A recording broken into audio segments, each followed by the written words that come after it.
Hello and welcome to the Crooked Letter Sports Podcast, the show about Mississippi sports and the folks who play them. I'm Tyler Cleveland from Scorebook Live, Mississippi, joined by my co-host here, Rick Cleveland of Mississippi Today fame. Dad, how was your weekend? It was really a nice, quiet weekend.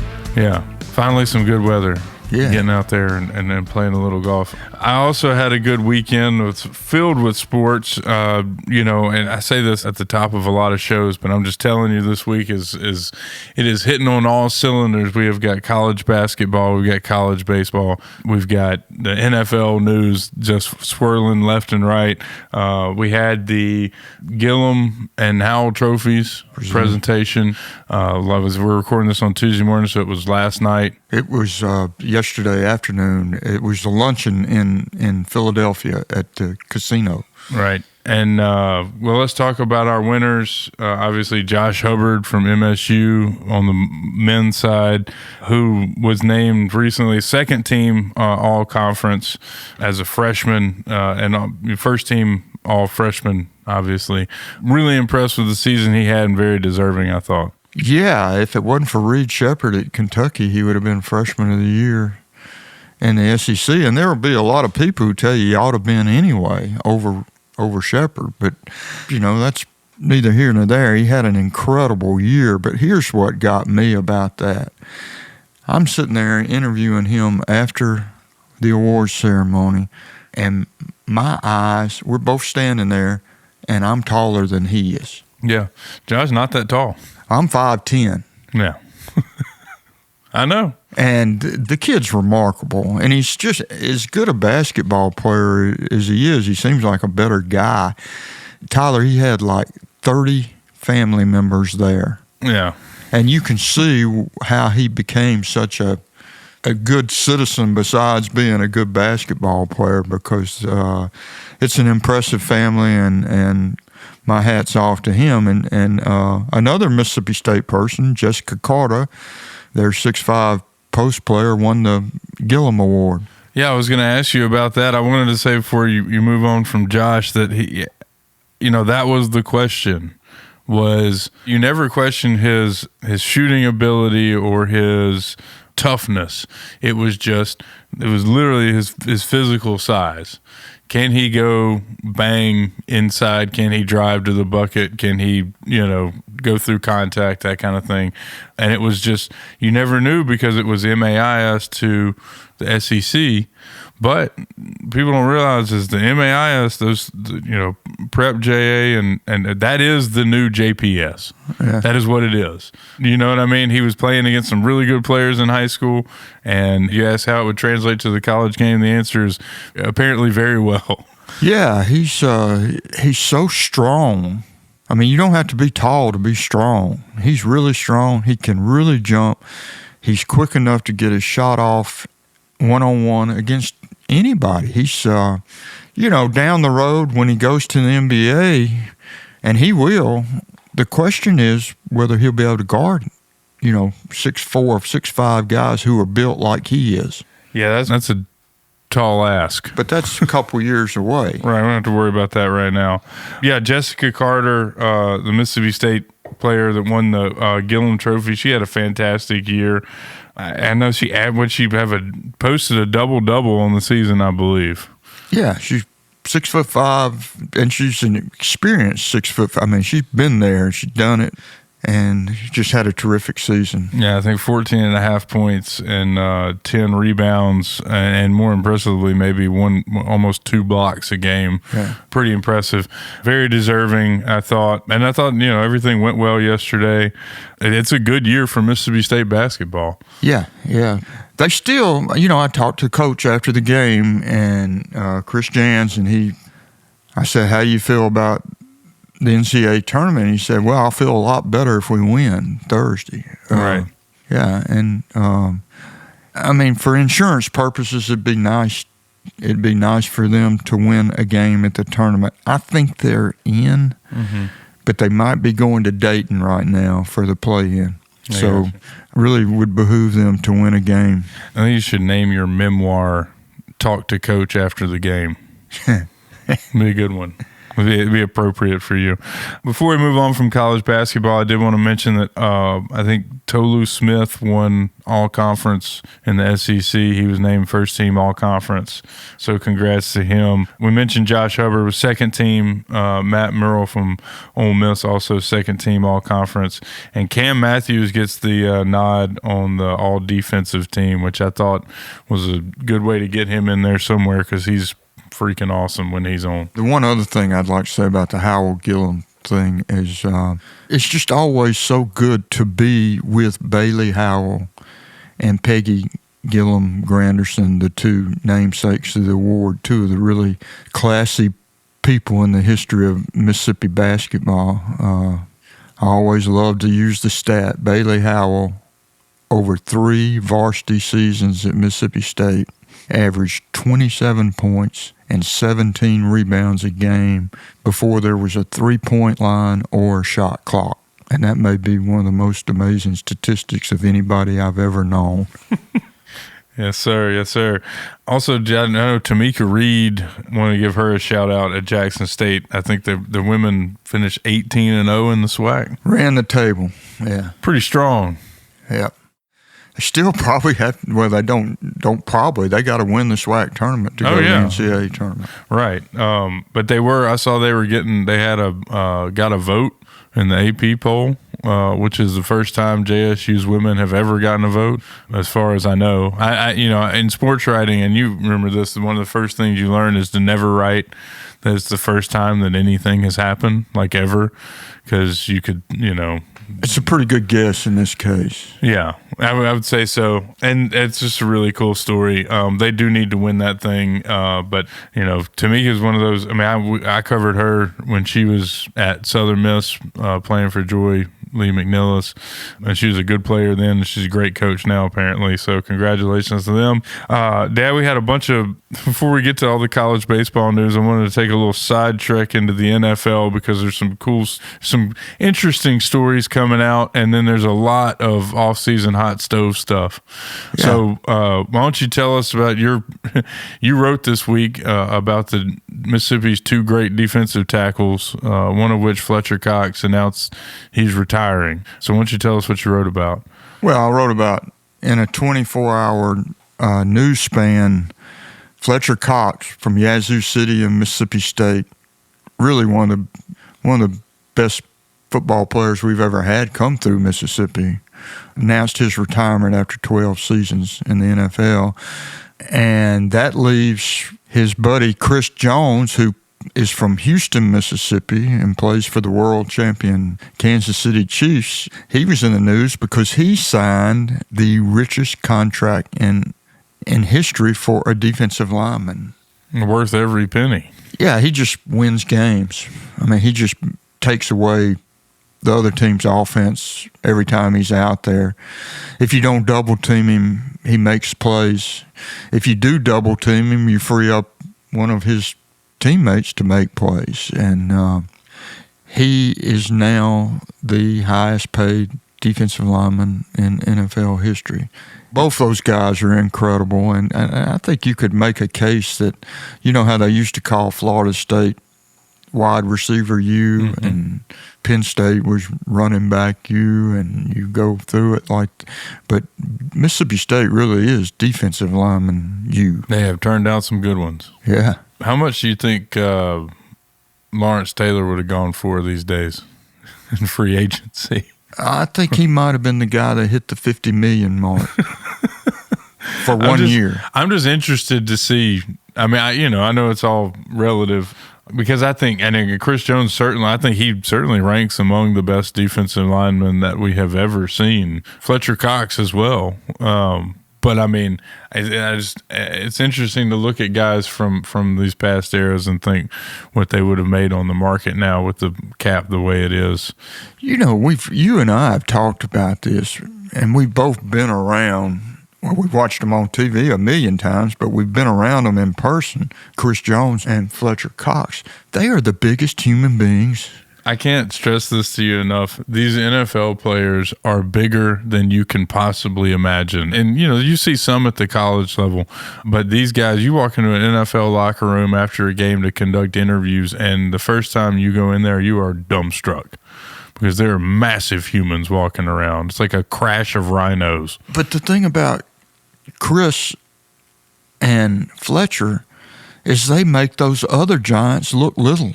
I mean, they're just so large. You could put the others inside of them. That's how big they are. I mean, Chris is listed at 6'6" and 310 pounds. He looks like he's 7 feet tall and weighs 400. And here's Fletcher Cox, who is 6'4" and weighs 320. He's so athletic. He ran the sprints for Yazoo City High School. Think about that. Yeah. They must not have had any small, quick guys at Yazoo City. Oh, they had them. He was just faster than they were. Well, Dad, the other news coming out of the NFL I want to look at, we got some Saints news.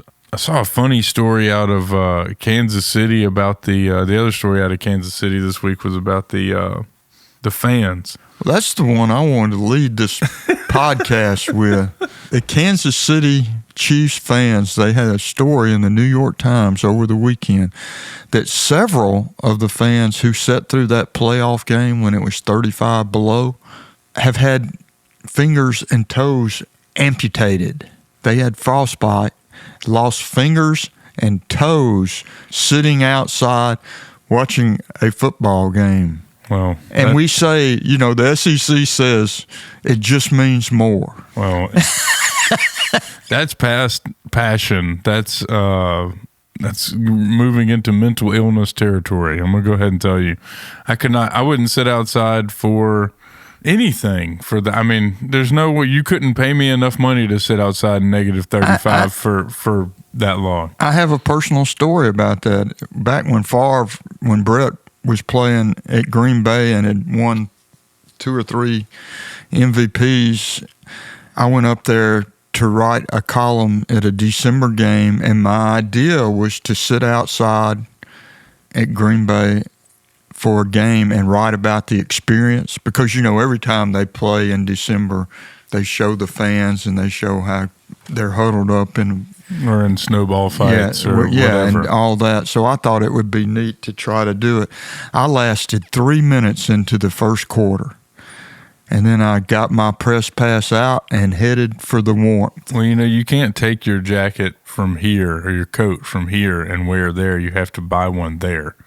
Oh, I was layered up 20 layers deep. You got to you got to do whatever they're doing. Yeah. Also, how much you say you were working at this game? You didn't have any internal, you didn't do anything preparatory inside to warm your soul? No, I was working. No Christmas cheer? No Christmas cheer, no nothing. But I will tell you, I understand about the fingers and toes being amputated because that's what drove me to and ears. That's right. It looks like, Dad, turning to the Saints news that the Michael Thomas era is over in New Orleans. I will say it was really good for a couple of years there.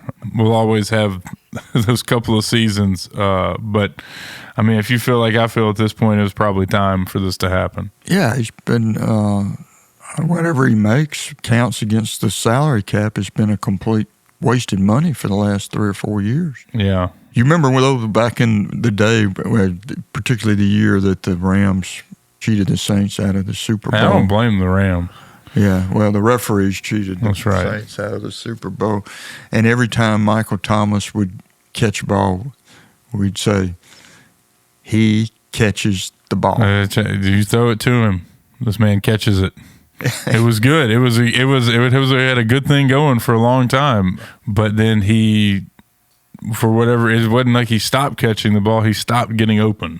Yeah, and I think a lot of that had to do with how good the quarterback play was then compared to what it is now. Drew Brees makes a difference. I mean, it's funny how like Michael Thomas is like an all-pro receiver, and then Drew Brees deteriorates and then quits, and Michael Thomas is a non-factor, and how Jimmy Graham was an all-pro tight end in New Orleans, and then signed a big free agent deal or whatever, went to Green Bay, and didn't produce as well. It's just weird the way that happens. But I will say this: I know his contract's going to be some dead weight on the Saints for a little bit longer, but I think it's good to move on. The Saints did not tender most of their RFAs. They did tender Raheed Shaheed to protect him, make sure that they're going to bring him back because suddenly he is a massive part of the offense. I think. I mean, he already was, but now with Michael Thomas gone, all that more important. Speed kills, man. He's fast. He is fast. I'm going to call him New Devery Henderson. The other big news, Demario Davis, Brandon native and former Arkansas State Red Wolf. Demario Davis restructured his deal. He's got his new deal is a 2-year, $17 million contract that will all but assure him to retire as a Saint. Oh, we're getting a rare applause from Rick. This is good. You don't usually applaud. I'll applaud Demario Davis. He's just a great football player. League-wide, very underappreciated for how good he is. Oh, I agree. I think he's still playing at an elite level, so I'm absolutely the 8.5 a year is well worth it. And I think on top of being the key piece in the entire defense, he also seems to be a great human. They got him for $8.5 million a year. It's 2 years, $17 million. I mean, it sounds like a lot of money to us right now, $17 million. Well, it is. That doesn't sound like it is a lot of money. What a deal for the Saints. And the other news, the Saints got 3 compensatory picks from the league, all in the 5th round. Pick 167, 169, and 174. I don't know what the formula is, but if they could add in a couple more picks here or there let's tweak the formula to get the Saints a few more. I can't remember who it was. Somebody got 5, and there was some given out in like the 3rd round. I don't know how you get one of those, but we got to get on that. But I think more picks are always obviously a good thing for a team that's surely going to go into a rebuild at some point. Yeah, but at least partially starting next year, because from when you start, I mean, Michael Thomas is what, 29 or 30? Yeah, he should be in his prime right now. Should be in his prime, and they're moving on. I mean, it's dead weight. Yeah. I mean, you got to produce at some point. I mean, one down year because of an injury is one thing. Coming back the year off of that is one thing. Having a 4-year stretch where you don't register, 50 catches, that is just not going to, that's not a number 1 receiver anymore. It's just dead weight. Mm-hmm. So the other news we got, Dad, before we get out of here is the college baseball. I was looking at the RPIs this morning. Southern Miss is up to 24. They've got Marshall coming in this weekend. It's weird because Southern Miss is 24th, but they got the worst record of our big 3 at 10-6, and obviously lost to State last week, who has the worst RPI of the 3. So I'm not making heads or tails of it, but Southern Miss is at 24, Ole Miss is at 66, and State is at 86. I fully expect all 3 of them. After seeing the teams and the way Ole Miss and State are playing now, I expect all 3 to be in the top 50, like in short order. And golly, it was just 2 weeks ago that the Ole Miss and State fans on all the message boards were ready to fire coaching staffs and everything. And now I'm sure there are some out there that are still ready to do that. But, like I said, Ole Miss is 12-5. They got South Carolina coming in this weekend. LSU is at Mississippi State. What a way to open What a great way to open the season. Welcome to conference play. I hope they have a pretty weekend. It doesn't look like they will. Yeah, well, we had some good. It was pretty nice over this last weekend. We could have done without that Friday weather, but I mean, it's been good. Can't complain. And then Southern Miss, as I mentioned, number 24 at 10-6. They host Marshall this weekend, who are coming down out of the out of the cold to play some baseball in Hattiesburg. Yeah, you mentioned that Southern's RPIs, it was not only the highest, it's by far the highest. It's simply, they've played a better schedule so far. I mean, that's what the RPI is based on, is strength of schedule. Have not. That'll change when the SEC opens play. Oh yeah. Well, and Southern has. Like I said, we're recording this on Tuesday morning. Southern Miss is hosting Alabama, I think, tonight. Yeah, in Hattiesburg, which will be yesterday. Will be yesterday for these folks. Yeah. So, but that's a game that win or lose, it's not going to hurt your RPI. No, it's a good game to have. And what are you looking forward to the most this weekend? Well, I am actually going to be in New Orleans I'm on a panel at the New Orleans Book Festival. I'm looking forward to that. But otherwise, I'm hoping to get to watch some of the TPC on TV.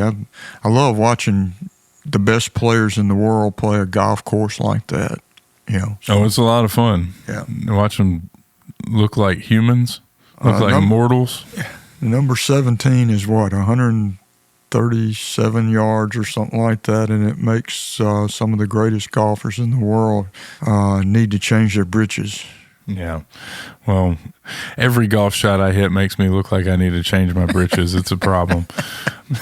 I love that game because you watch those guys on TV and like you can compare them to you, because you could go play that course and you could go, you could try that shot. I have tried that shot. And it was at the Super Bowl one year, and they had the big media party was out at the TPC course, and everybody got to hit one shot at that green in the dark. They had the green lit up and the tee lit up, and you hit one shot, and the wind was howling. Mm-hmm. And you hit the green. I hit the water. That's not what we were looking for. Everybody hit the water. I see. Yeah. That's a lot of fun. I wonder if they still do that at the Super Bowl. They still have a big media party somewhere. Oh, yeah. They have two. They have a welcoming party on Tuesday night, and then they have the Commissioner's Ball on Friday night. Commissioner's Ball. Yeah. I've got many, many stories from Commissioner's Balls. I wonder if Goodell these days is just like wearing one of those like royal robes at the Commissioner's Ball. Sounds like he's the king in the castle. Do you remember the year Fourcade was the starter at the Saints and came on mid-season and was kind of the hero of 2 or 3 games they won? No. Yo, you were a baby. Was I? I mean, was I even around? Yeah, you were around, but you were in diapers. The first quarterback I remember coming off the bench and being good was Aaron Brooks. Well, anyway, Fourcade is the toast of New Orleans, and the Super Bowl was in New Orleans after that season, and it's the Commissioner's Party. And Mickey Spagnola, Mickey, a good friend of mine, now works in Dallas. He and I went down we were covering the Super Bowl, and we were at the Commissioner's Party, and in rocks Fourcade, and he's got this gorgeous blonde date on his left arm, and he's got this gorgeous brunette date on his right arm. I said, "How you doing, John?" He said, "Oh, I'm fine. Double dating tonight." That's awesome. That's awesome. I hope John Fourcade got while the getting was good. As he is, I don't think he's exactly Saints legend at this point. Well, let me tell you, John never didn't have a good time, ever. Even during the worst of times, John had a good time. Must have been why his career had such longevity. Well, that had more to do with being 5'11", I think, or 6 foot tall than anything else. But John he had a productive career at Ole Miss, and he played for several years of professional football, and he was always fun to write about. I'll say that. Awesome. On that note, Dad, we are out of time. We got to get out of here. If you guys are traveling to any sports this weekend, have fun. We've got all 3 of our big teams at home. When I'm not at a high school ballpark, I'll be at parked in front of some ESPN.com watching all these games. But if you're traveling to them, be safe out there. Everybody have a good weekend, and we'll talk to you next week.